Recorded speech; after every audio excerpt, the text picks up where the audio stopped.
Well, thank you very much, and it's good to be back in Louisiana and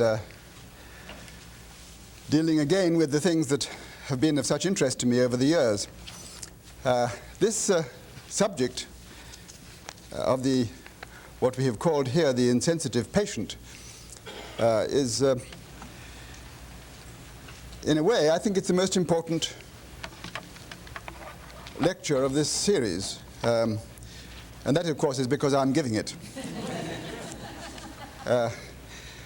You know, medicine and surgery and therapy and all of the ancillary programs have become, over the years, more and more rooted in technology.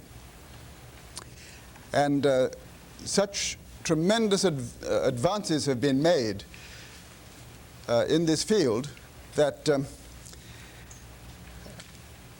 I think undoubtedly the patient has benefited, but there's a sense in which the patient themselves have become lost.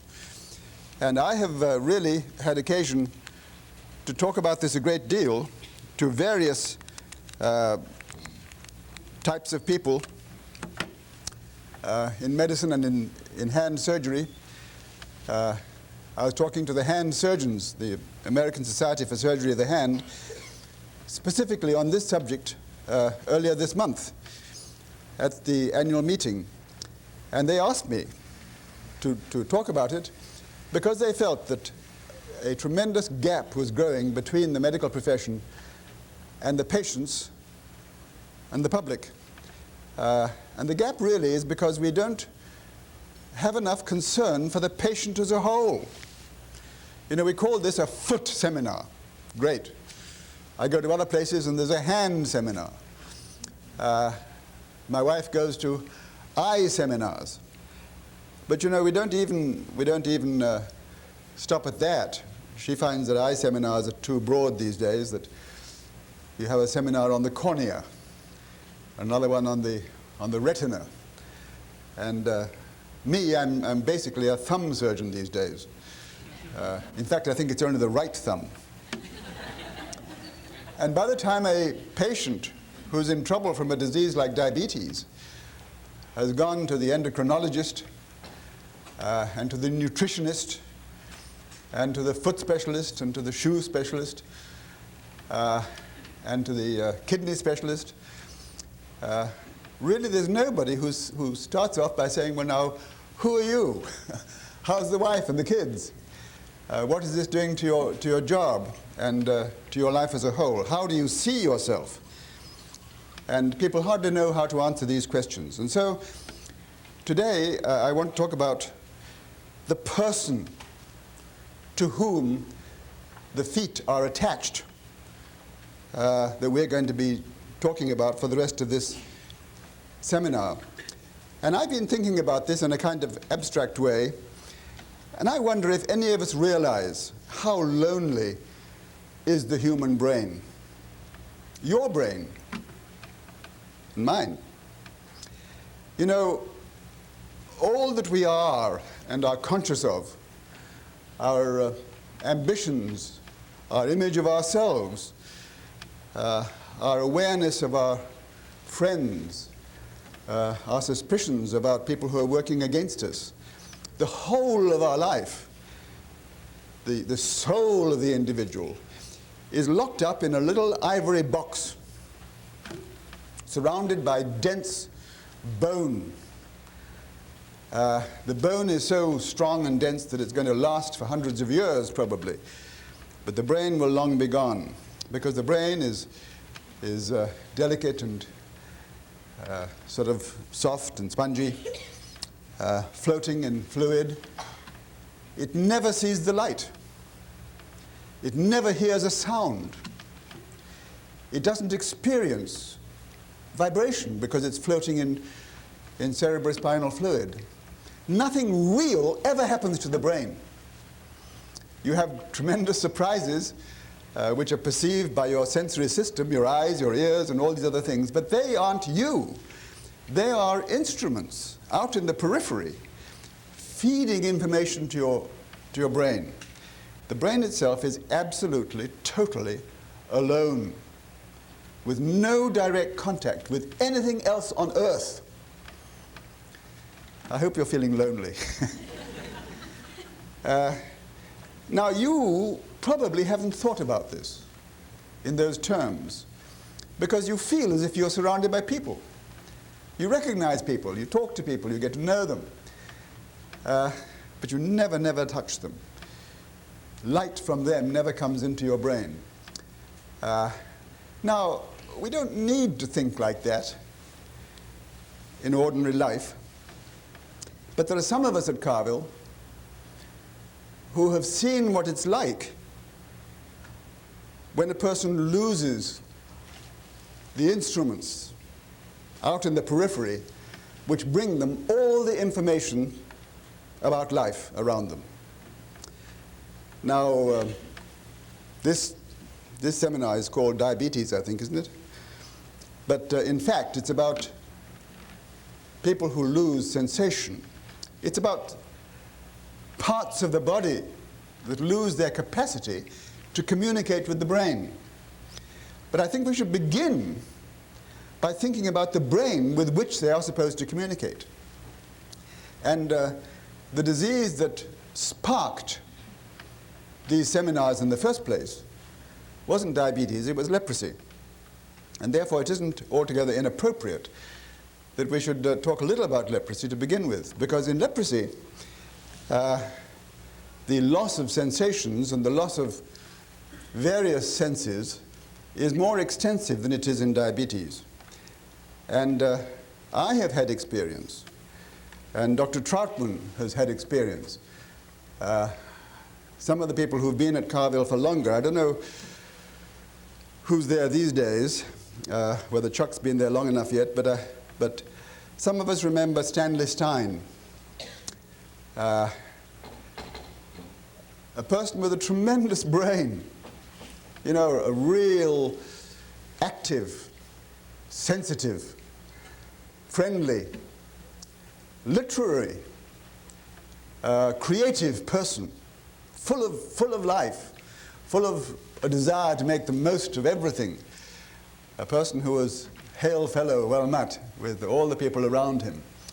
And he was the person who, years ago, as a patient at Carville, admitted really in a sense against his will because he had leprosy. And he thought that the people incarcerated in that institution, because in those days it was rather like a prison. I believe it's getting like that again somewhere. Anyway, for other reasons. But he felt kind of bitter against society, and he decided to start a magazine. And he was the kind of person who could start a magazine. He had all the literary ability, he had an excellent education, and so he started a magazine called The Star, which now goes all over the world, and is and fulfills a real remarkable purpose. And he was the editor, and he remained the editor for decades. But you see, Stanley Stein progressively was losing sensation. And for a long time, he couldn't feel with his hands, and his hands became damaged. He couldn't feel with his feet, and he got ulcers. He lost some of the control over some of his muscles. And then, I don't know the stages by which he became blind, but it may have been because of the loss of sensation in his eye, or it may have been because the disease itself destroyed the cornea. But for whatever reason, he became blind. But this didn't deter him. He could use other people through whom he was able to dictate editorials and letters and articles, and he was able to recognize people by their voices, even though he couldn't see them. And I used to come and talk with him sometimes, and he'd greet me the moment I appeared. Almost before I had spoken, he knew who it was, and he would look at me while he was talking. He'd learned to have eye contact, even though his eyes couldn't see. And so although he couldn't feel anything, and although he couldn't see anything, he was still in touch, because he had memory of his surroundings because he had been able to see previously. And then finally, because his leprosy remained active in spite of whatever medication he'd been having, somebody had the idea of giving him streptomycin. And streptomycin is a drug which is very effective against tuberculosis, and actually it's effective against leprosy. But it has a side effect. And in course of time, some people who take streptomycin have the 8th nerve affected. And so Stanley Stein began to go deaf. And in the last years of his life, and I'm really thankful he died when he did, in the last years of his life, he became increasingly deaf with nerve deafness. There was no way in which you can bypass nerve deafness. And he had a hearing aid, and the hearing aid multiplied sound. But he used to take the hearing aid out at night time, and it was put, somebody took it out for him, I think, and put it on the bed beside him. And if you went into the room to see him when his hearing aid was on the table, he was a lonely man. He didn't know anything that was happening. He would lie there in bed, and he would sometimes just talk. And he'd say, I don't know where I am. I don't know if anybody's listening to me. I don't know if anybody's here. And he'd say, my brain goes round and round and round and round. Because you can't initiate thought unless it is stimulated from outside. And if somebody came into the room whom he knew, Stanley couldn't even pick up his hearing aid because he couldn't feel it. But somebody would pick up his hearing aid and push it into his ear, and then they'd lean down and shout into the hearing aid and say, I'm Paul Brand. And immediately his face would light up, and all the memories would come back, and something had started. But you know, we depend entirely on our senses. And if nothing is coming in, nothing works. Ultimately, we are dependent upon our senses. And it's amazing to me how real you seem, you know? I see you, and some of you smile, and some of you yawn, and you move around. But light from you doesn't enter my brain. It is focused in my eye, and it stimulates rods and cones in my retina, and they send electrical messages, little beeps, into my brain. And I've heard beeps like that before. And there are certain beeps that mean purple, and there are certain beeps that mean blue or white or black. And when they're arranged electrically in my brain, they form some kind of an image, not in one spot. Nowadays, you know, you can wire up the skull, and you can get electroencephalograms which will tell you whether a person is seeing or not. And when a person closes their eyes, the whole area of the brain goes dark. And when they open their eyes, immediately that area of the brain starts buzzing again and acting. And the same is true of voice.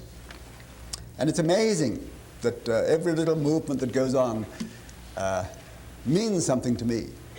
But I'm also aware of a whole lot of other things that I don't notice.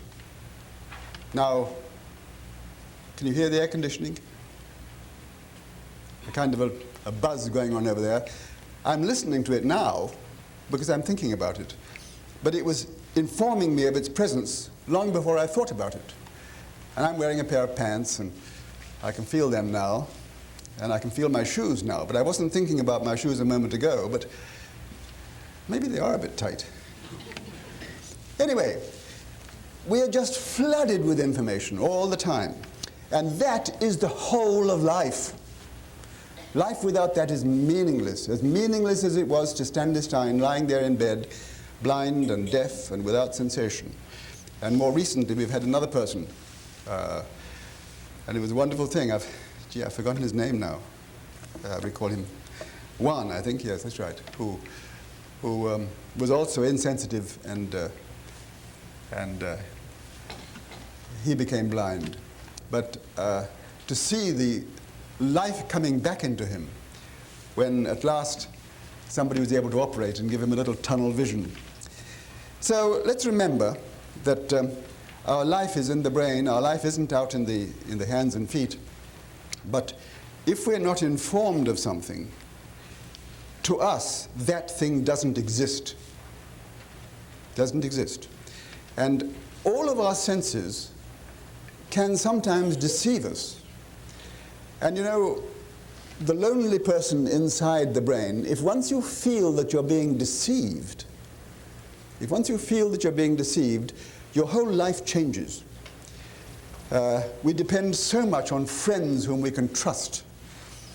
This is what's meant by bonding in childhood, when a child is with its mother.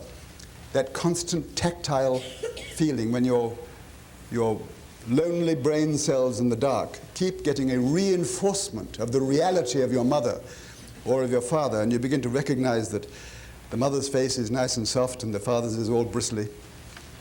And these things begin to mean something to you. When you live by them, you depend upon them. I can remember the shock I had as a child in London, England. If ever you go to London, England, you must visit Madame Tussauds waxworks. I think perhaps they're the most famous anywhere, where all the great figures of history are reproduced in wax models that look absolutely real. And I, as a child, had never seen waxworks. And at the entrance, just as you begin to go up into the great big waxwork display, there is a woman sitting at a desk, holding out her hand, and with a smile on her face, welcoming you into this place. And there's a little voice behind that sometimes says words like welcome. And somebody who was taking me to the waxworks said to me, "Paul, ask her which way to go." So I went up to the desk and I said, "Excuse me, which is the way in?" And she didn't move, she didn't smile. And so this person, my aunt, behind me said, "Touch her hand, perhaps she hasn't noticed you." And so I touched her hand. And what a shock I had. The shock of having been deceived. This wasn't a woman, she was a lump of wax. And I knew that a hand, when you touch it, feels warm. I touched her hand and it felt cold. And I drew back almost with a cry. I was shocked that somebody whom I trusted had deceived me in a way, but my eyes had fooled me. I had learned to trust my eyes. And if I saw somebody, if I see a face, now I can see a face over here, and I'm sure that if I touched it, it would be warm. But I don't really, until I see her move, I don't really know that she's into waxwork. And this, I think, should teach us that sight, all the things that we see, we have to learn what they are before we really see them. When I look at a person, it seems to me I'm looking at something warm. If I look at a head, I think it's intelligent. But these are all assumptions that have grown by experience. Until I first touched, as an infant, until I first touched my mother's face, I didn't know that that collection of colors and shapes that meant a face really was something warm and soft. It wasn't until I touched her that I validated my sight. Do you see what I mean? Sight by itself is meaningless. Sight only means things when you've seen something like it before, so that when you see it again, you know that you've previously touched it, and that touch gave you texture and temperature, and validated the shape. And for a person who has never seen, shape and texture is all that there is, and it's very, very important. But texture subsequently validated the sight that may come later in life, maybe as a result of an operation. Now, these may seem very trivial, but the important thing for us, studying insensitive limbs, is that if a person loses touch, they lose the capacity to validate a deceivable sense. Sight isn't really the ultimate thing that you trust. the thing that you trust more than anything else in your lonely brain is touch, because touch is real. Touch is real. It means that your nerve, your actual nerve ending, has gone out and made contact. And when I touch this desk, it means that it's real. I know that I was over in Disney World a couple of days ago, not Disney World, Epcot, and they were having holographic images. You know, you can now make intersecting light, which will produce a visual image, which will move and look like a person, but it isn't there at all. It's an illusion. It's a phantom. And it's only when you reach out and find it isn't there that you know it's a ghost. Have you ever heard of a phantom limb? What is a phantom limb? It's a term we use in surgery when a person has had an amputation. And if you have an amputation, if somebody cuts off your leg, and the leg was normal, except that it was perhaps broken or smashed or gangrenous, but it was just a real limb at one time, when it's cut off, the nerve endings that you cut through, like telephone lines, the cut end of the nerve sends a message up to the brain. And the message coming to the brain comes from the nerve that previously gave sensation to the toes. Now the toes have gone, but the message still comes back. While the neuroma, while the end of the nerve which has been cut is turning into a neuroma, it sends messages back to the brain. And the brain, which is lonely and dark and has never directly seen the foot, receives those messages as real. As real. And people who've had an amputation and who now have a phantom limb, who in their own mind have an image of the foot and can feel it, they tell us that the phantom is more real than what they see. Because what they see was originally validated by touch. Touch is more fundamental than sight. Sight is a learned image, because I don't actually touch the person that I see, although I may have touched them in the past. And I've touched my feet many times, but if somebody cuts off my leg, I lie in bed and I say to the doctor, "But I can feel my feet. You haven't cut it off." And the doctor turns back the bed sheets, and I look, and the foot isn't there. I can see the stump.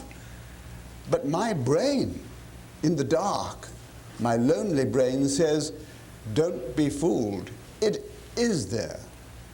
The sense that you have trusted all your life, the sense that has validated sight and hearing and everything else, your own body image tells you that your foot is there and it's hurting. And you can even move your toes of your phantom limb. There are no toes there, but the image in your mind is moving, and you know that it's true. And the most profound deception in the world is when touch is deceived. Now I want to tell you about another phantom. It isn't a phantom, it's a reverse phantom. And this is the phantom that all of you are going to deal with. It is the phantom of a person who does have a foot, but his body image tells him that he doesn't. Do you get that? Exactly the opposite of what we classically mean by phantom limb, when the body image says the foot is there, but it really isn't. The diabetic, when he develops a fully developed, insensitive foot, his mind says it is not there. All the messages have ceased. There is no body image of the foot. And if you want to play a psychological experiment, you can ask a diabetic, well, you better make him a little bit drunk first. Give him a little alcohol, or give him some pentothal. These experiments have been done many times. If you give a leprosy patient to drink a dose of pentothal so that he's kind of not very much with it, and he's reacting from his subconscious mind, and then you give him a piece of chalk and a blackboard and you say, draw an outline of yourself. In that situation, a diabetic will draw a head and shoulders and trunk and a thigh, but no foot. He'll round it off like an amputation stump. Because that is what he perceives. That's his body image in his mind. His mind tells him, I don't have a foot. I don't have a foot. And he may look at it and say, well, as a matter of fact, it looks like a foot. And it's true that I walk on it, but it isn't me. It isn't me.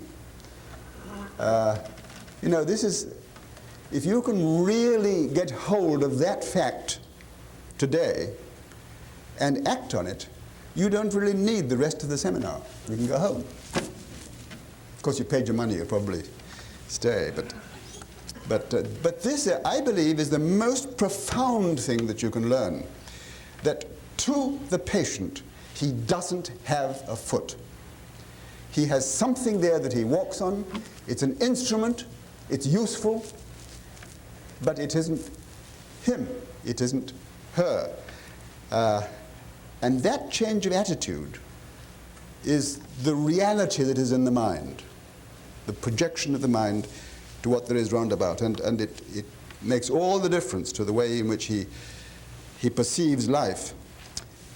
If you fail to win the mind, if you fail to re-educate the person, what we have called today the insensitive person, if you fail to capture the reality and convince the person that yes, he has a foot, it's his foot, he is responsible for it, it's fundamental to his life, he's going to take care of it.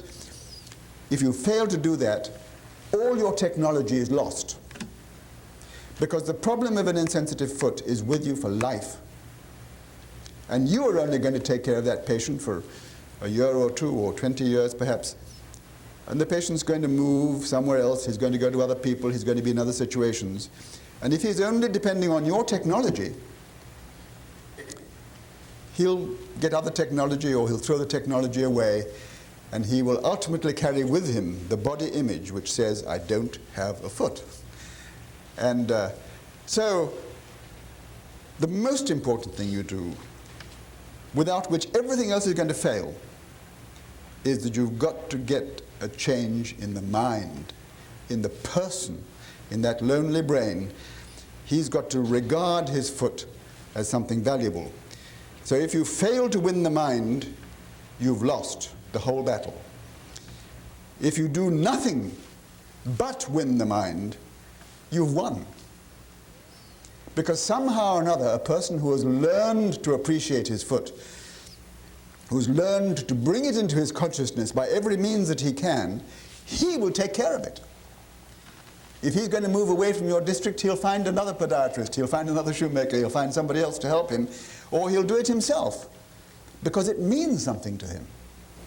I don't need a surgeon for my feet, I don't need a podiatrist, I don't need a shoemaker.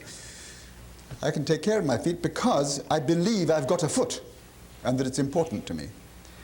And I think that we're so keen on our gadgets, we've become so good at our gadgets, which are so useful in helping a person who wants to save his foot, helping him to save it, that we forget that the most important single thing is to make the person want to save his foot, to make it really fundamentally important to him. So, I believe we need to look at these things from the patient's point of view, and it isn't always easy. In fact, it's very, very difficult. It's fundamental to all of life. Even a single-celled amoeba perceives pain. If it's touched with acid or something of this sort, it'll shrink away and move away. A multi-celled animal. If you have a multi-celled animal that doesn't have a nervous system, like Volvox, if you step on a Volvox, all the cells will spring apart and they'll become individual cells, although they have previously been part of a whole individual. If you get an Amphioxus, a little simple primitive animal that has a head and a tail and a tube going from the head to the tail, and that's about it. At one end there's some teeth, and the other end there's a tail. They've got a few other things. They've got some sex and whatnot. But with the simplest animal, if the nervous system isn't there, when there is a shortage of food, the head will eat the tail. Because it's just food. There isn't a sense of the mutual responsibility of the whole body. You may find that difficult to believe, but in our research labs at Carville, we have discovered this.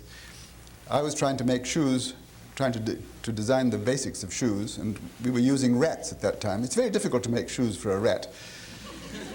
Any of you shoemakers here, you try it. It's educational.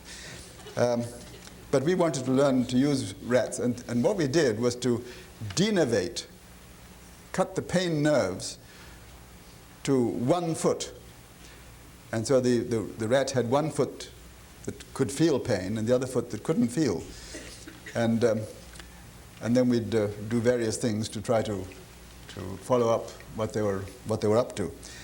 And we found that we had to be very careful that those rats never went hungry, because if ever they were short of food, they would turn around and eat the insensitive foot. Just chew it right off and digest it. You see, the body image in the rat's mind didn't include that foot, and therefore it was just meat. Now, think about that, how important pain and sensation is. We don't have people eating their own feet, but I have had a little child. Some of you may remember little Tanya, who came from New Orleans, who was born without any sensation of pain anywhere in the body. She could feel other things, but she couldn't feel pain. A thing called Denny Brown syndrome, or radicular familial sensory neuropathy. She had been born without the sensation of pain. And I saw her when she was 4 years old, and she'd dislocated one of her ankles. She had gross ulceration on both her feet, exposing the bone, and her fingers had begun to be shortened and had sticking plaster on them. And the mother told me of the first experience she had of this. She thought that the baby was normal, and for the first year or so it was absolutely normal, seemed to be. But one day she came, and this little child was in its playpen with a white sheet, and the child was gurgling with laughter. And the mother looked what was happening, and she saw red circles, and the child was drawing red circles on the pillow and on the sheet. And the little child looked up and smiled, and she could see a little blood on her lips. And she had bitten the end off her finger with her new teeth, and was using the end of the finger as like a paintbrush to paint on the sheets. And the mother just screamed, couldn't understand what had happened.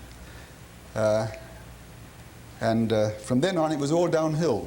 They couldn't do anything to prevent this child playing these sort of games. And as the child grew up to be 2 and 3 years old and was beginning to eat solid food, the mother was trying to make her eat things like spinach. And if the baby didn't want to do it, there was no way the parents could discipline her. Because if ever they tried to insist, the child would simply show her little teeth and hold up a finger, threatening the mother that the baby would eat its own finger. And the mother said they just couldn't stand it. And they always let the child have its own way for this reason. And the father then left, just quit, as fathers sometimes do. And he said, "We have begotten a monster. We have begotten a monster." This child wasn't a monster. She was a sweet little girl. At 4 years old, she was just a real charmer.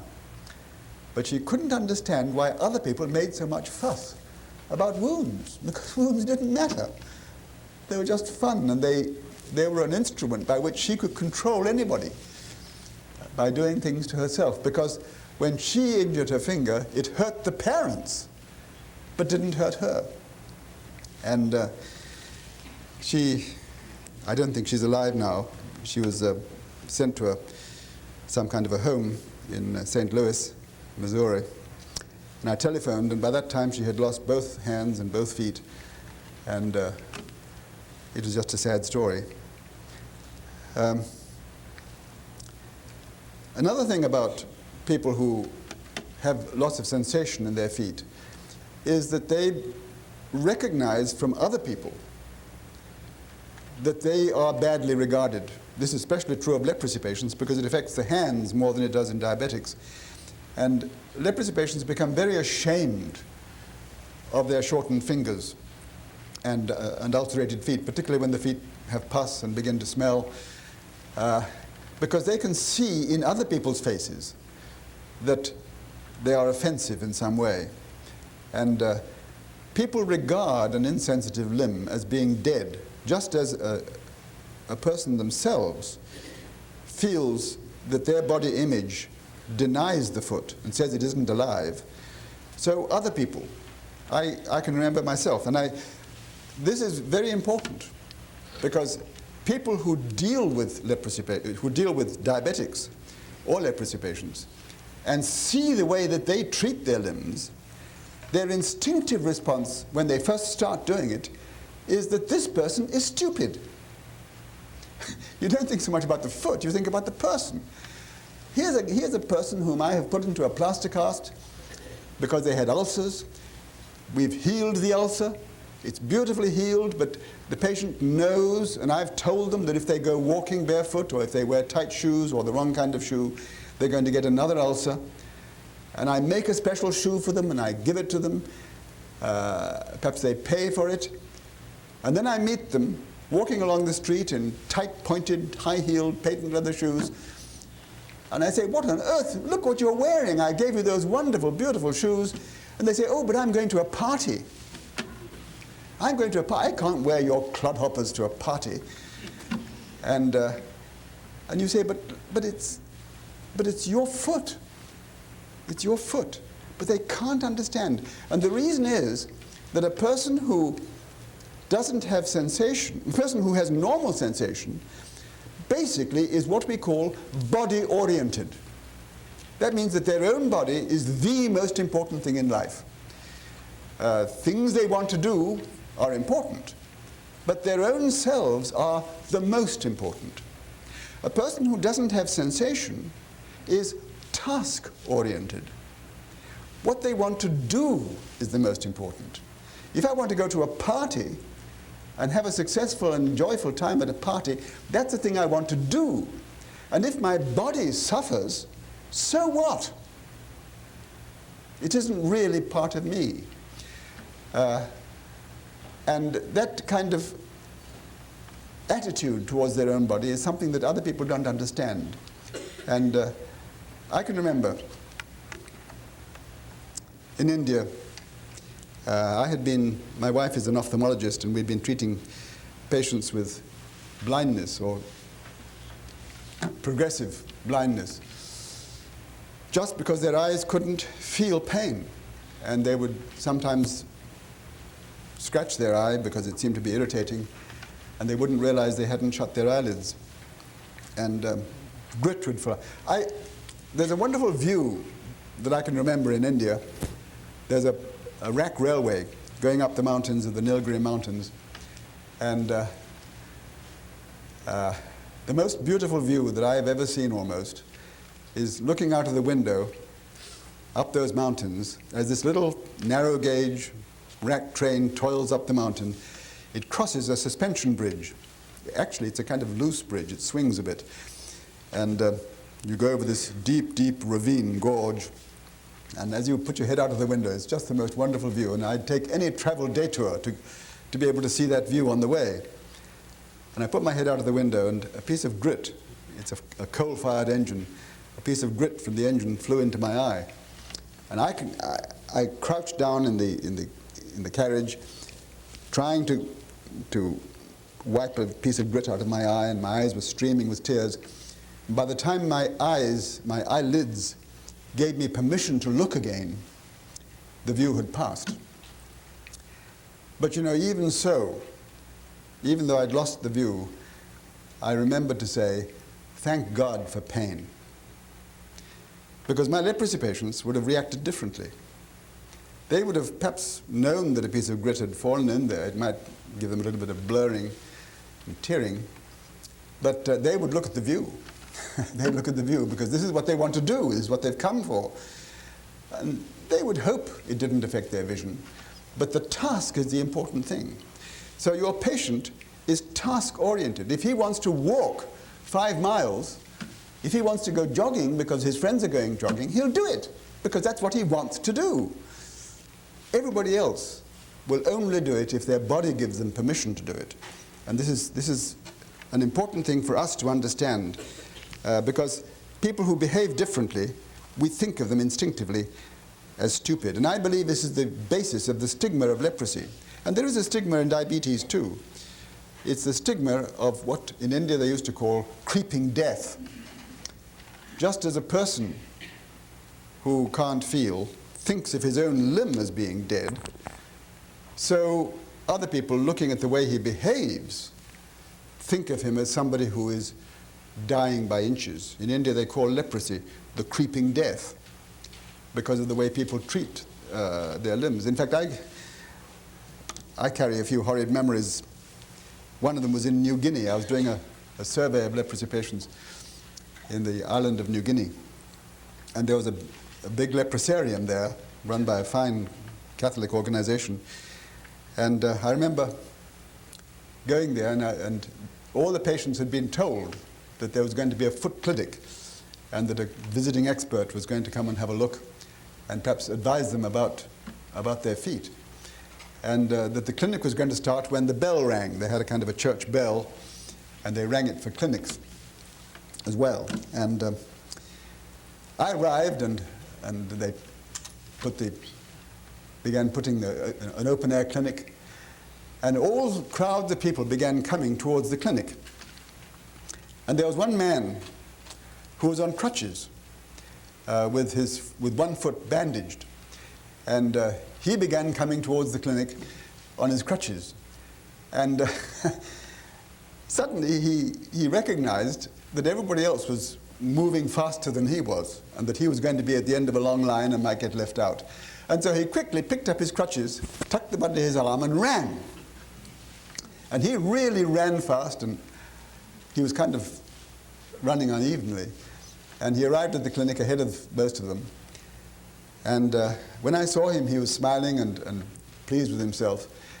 And I found that the reason he was in bandages was that his foot had dislocated.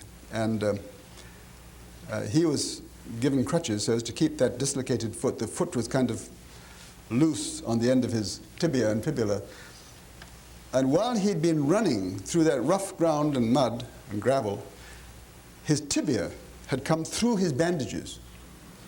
And he was running alternately on his left foot, and his right foot, the tibia was sticking into the ground at every step. And when I looked at it, it had bits of gravel and twigs, bits of leaf and dirt, right in amongst the cancellous bone of the end of the tibia. And you know, I looked at his face, and he was grinning and smiling, as much as to say, you see, I've got ahead of the others. And I really felt sick. I really felt sick.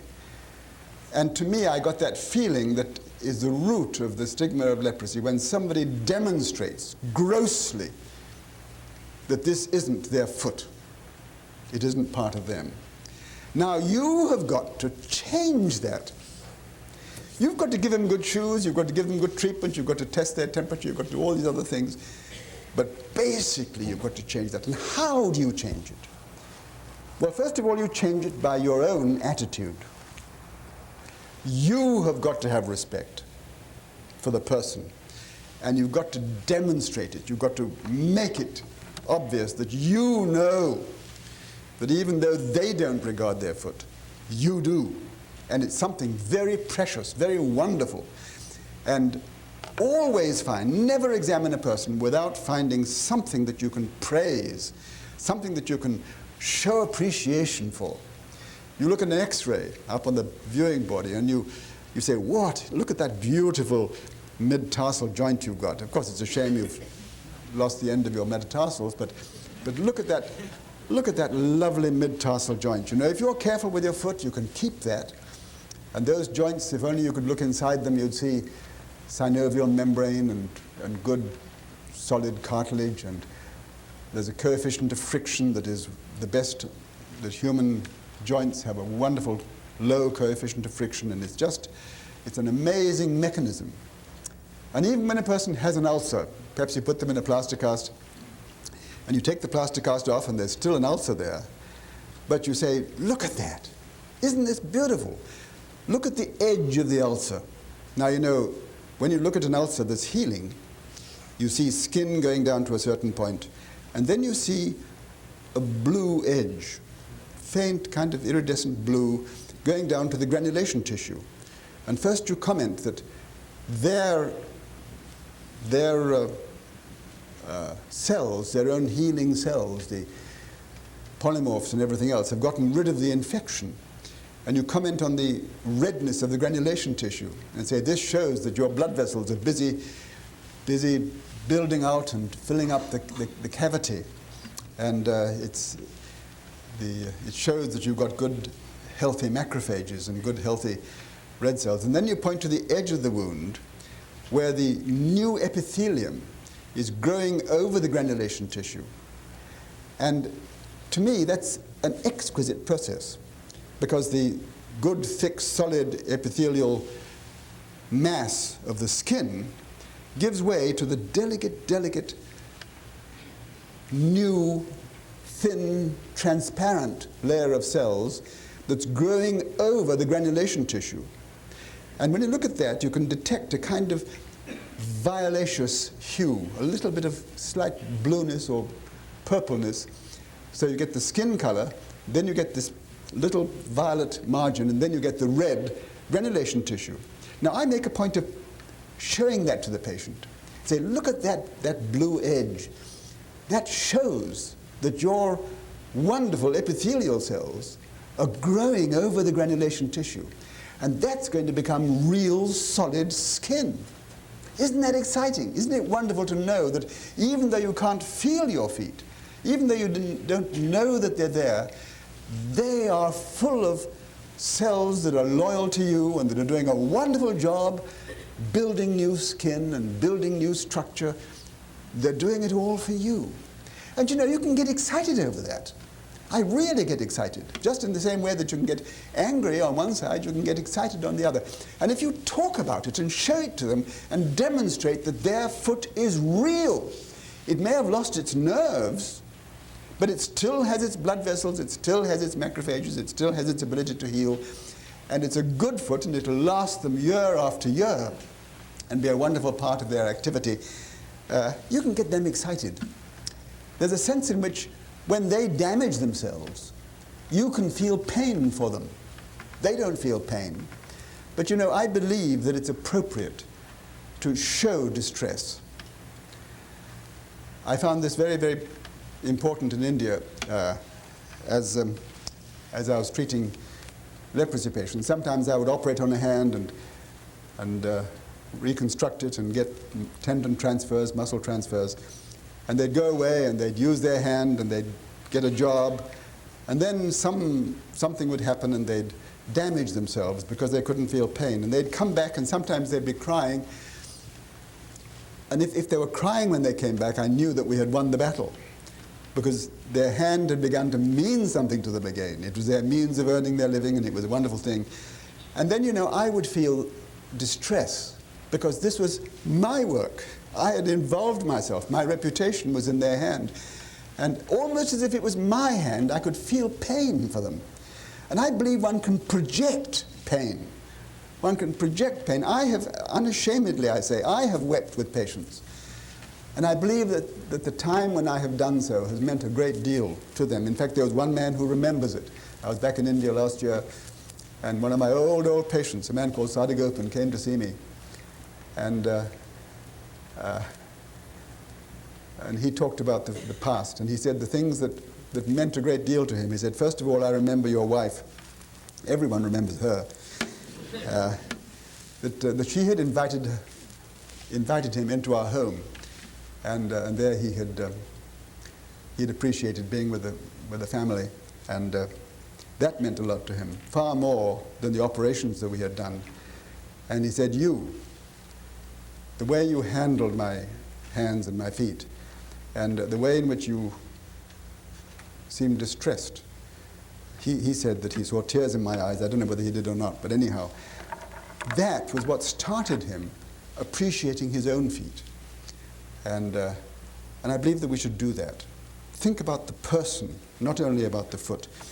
And we will find that as we praise the wonder of what they have left and feel pain for them, give them a sense of the value of themselves, then there is a way in which we can get inside their mind to build a new image, an image of value, of significance, of pride, something that's worth preserving. And once we've done that, they're safe for life. Thank you very much.